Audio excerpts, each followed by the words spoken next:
Hello guys! Hello Pisces! Welcome dito sa aking channel, Kapalaran 888. Welcome! Alamin natin kung anong messages, vibration, gabay energy para sa inyong lahat. Ito ay para sa lahat ng Pisces na mga subscribers natin. Yung kung dati ka pa dito sa aking channel. Maraming salamat sa patuloy na panonood. And then sa mga bago kong subscribers, welcome guys sa lahat. Okay, so Pisces, ito ay para sa last week ng July. So, maaabot pa nito yung yung August 1 and 2. So, from July 27, 28. July 28, 29, 30, 31, 1, 2. So, 28, 29, 30, 31, 1. So, okay. So, August 1. Until August 1. So, tingnan natin. Pisces, ano ba ang message? Ano ba ang vibration? Guidance na posibleng makuha natin? Alright. Main, female, and journey. Number 10 and number 2. Pisces. Isang babae, isang lalaki.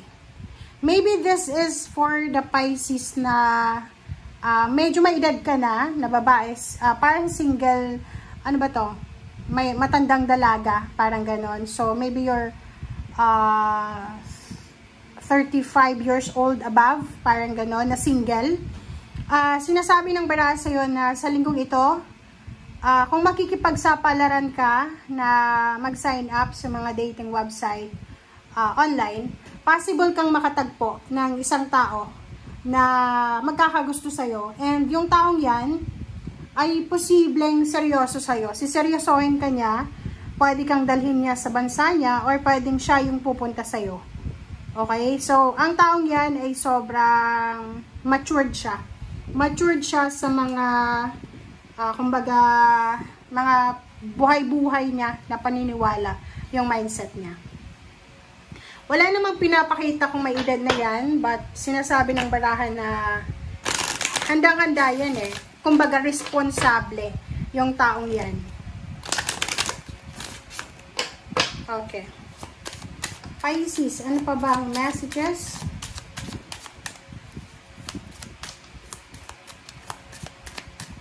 Okay. Number 27, 7, 8, 9.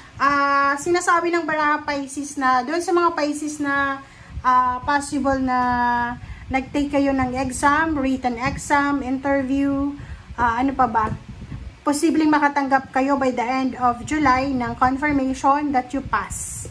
Pass, or posibleng this is a letter, a confirmatory letter, invitation letter, or letter of love. So, yun. So, nakikita ko sir dito, maraming rason para mag-celebrate ka Pisces, especially sa love life, kasi ang daming matatanggap nyo na information sa linggong ito.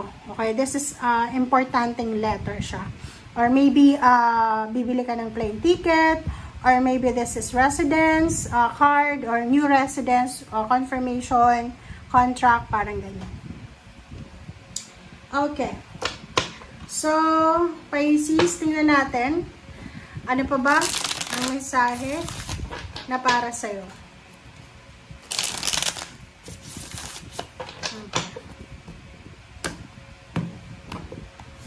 Okay, first card natin, reverse na, King of Swords. So, nakikita ko sa'yo dito, Pisces, merong Pisces talaga. Alam mo ba guys, atong barahan to, last week, ganun pa rin. So, nandito ka sa energy na to. Bakit ganon? Pisces, meron ditong Pisces na ayaw niyang mag-move on talaga. It's either travel siya. Kailangan niya mag-travel. There's a purpose for the travel. Pero ayaw niya, ayaw niyang kumilos eh. Parang sinasabi ng barahan na to na merong Pisces na masaya siya sa kung ano yung kinalalagyan niya sa ngayon. So, may kailangan siyang ayusin, it's either papeles, kailangan niya mag-travel, pero yung iba dito, stagnant lang siya, sa bahay lang.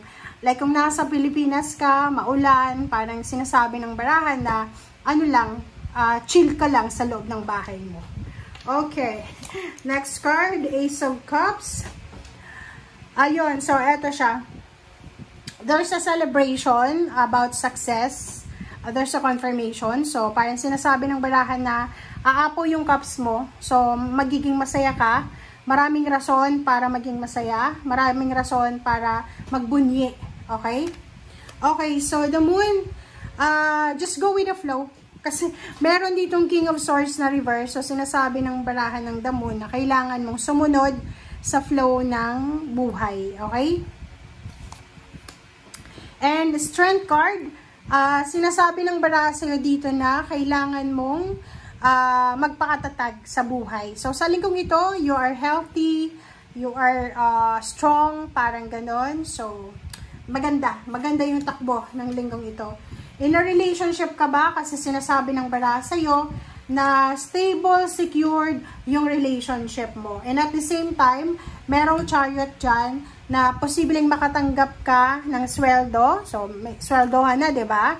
So, yung iba pwede makatanggap ng sweldo, ng kung ano pa man yan. This is parang success from determination, from your hard work, parang ganun. So, yun, pwedeng masasabi natin, makakatanggap ng sweldo, makakatanggap ng visa, makakatanggap ng kung ano man siya na success. Okay. Okay, Pisces. Tingnan natin. Let's clarify.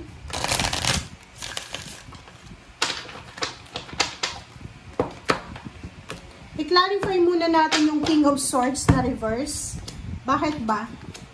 Okay, King of Swords na reverse, Ten of Wands, and Queen of Cups. So, nakikita ko sa'yo dito na yon. Ay, okay, confirm na siya, guys. Alam mo kung bakit may ibang Pisces na gusto niya lang pumirmi sa bahay niya? Because maybe for the past months, past weeks, masyado siyang abala. Na parang pagod na pagod siya, marami siyang ginawang responsibilidad, tinapos na responsibilidad. So maybe this week, this is the parang vacation siya ng Pisces na to. Kaya magpapahinga siya. And yon, Queen of Cups, sinasabi ng baraha na kailangan niya magpahinga because pagod siya. And sinasabi ng baraha na pwedeng on vacation siya, nagbabakasyon siya, or it's either nagpapahinga lang sa bahay. Ace of Cups. Wow. Ace of Cups, Knight of Cups, oh, ang ganda. So, sinasabi ng baraha sa'yo dito na there's an offer of love. Maybe naghihintay ka ng offer. So, pwedeng may mag-offer sa'yo ng love life, may mag-offer sa'yo ng regalo, may mag-offer sa'yo ng friendship, collaboration, or pwedeng may mag-offer sa'yo ng guidance or assistance. Okay, Nine of Pentacles and the Chariot. So, dalawa yung Chariot mo. So, sinasabi ng baraha sa'yo, Pisces, na sa linggong ito, isang wish fulfillment, isang financial wish fulfillment ang posibleng makuha mo. So, like for example, kung ano man to na trinabaho mo for the whole month of July, ay posibleng matanggap mo siya by the end of July. So, like for example, kung hindi ka umabsent, syempre marami kang pera na susweldohin. And yung Chariot na to, sinasabi na there's travel, maybe may job offer from international, na pwedeng magdala sa'yo ng wish fulfillment. Pwedeng ito yung katuparan ng pangarap mo. Or maybe about money. So, nakikita mo yung bank account mo na palaki ng palaki yung ipon mo. Parang ganyan. Comment down below if you resonated. You're waiting. So, kung naghihintay ka, may hinihintay ka, Pisces, or kung naman to na hinihintay mo or minamanifest mo, pinagpipray mo, ina-affirm mo, sinasabi ng barahan na you need to be patient, you need to be strong to wait. Okay? Wow! High Priestess and Four of Pentacles.